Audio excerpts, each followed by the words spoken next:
بسم اللہ الرحمن الرحیم۔ میری عزیز بہنوں، بیٹیوں اور بھائیوں، 40 حدیثیں میں سنا رہا ہوں۔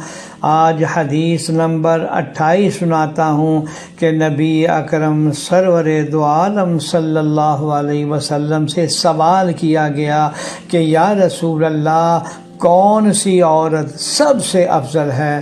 تو رسول اکرم صلی اللہ علیہ وسلم نے فرمایا، وہ عورت تمام عورتوں میں افضل ہے جو شوہر کے حکم کی فرما برداری کرے اور شوہر کی نظروں میں بھا جائے، یعنی شوہر کی نظروں میں محبوب ترین بن جائے۔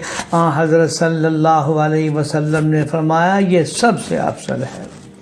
حدیث نمبر 29 آپ کو سناتا ہوں کہ حضرت صلی اللہ علیہ وسلم نے فرمایا، کسی عورت کے لیے یہ جائز نہیں، یہ بخاری شریف کی روایت ہے، کسی عورت کے لیے یہ جائز نہیں کہ وہ خامند کے گھر میں اس کی اجازت کے بغیر کسی کو داخل ہونے دے۔ پتہ دے دیا اس بات کا کہ جس مرد کے آنے سے اس کا میاں اگر ناراض ہوتا ہے تو اس کی بیوی کے بھی ذمہ ہے کہ وہ خود پھر اس کو اپنے گھر میں آنے کی دعوت نہ دیں۔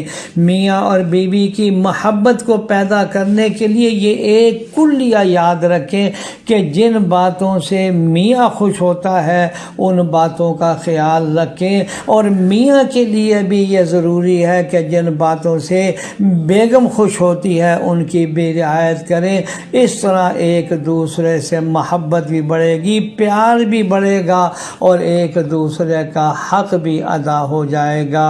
اللہ جل شانہ جتنے بھی جوڑے ہیں جہاں بھر کے، یا اللہ جہاں جہاں مسلمان مرد اور عورتیں شادی کے اس جوڑ میں جڑے ہوئے ہیں، اللہ جی سب میں محبت پیدا فرما، پیار پیدا فرما، آمین یا رب العالمین۔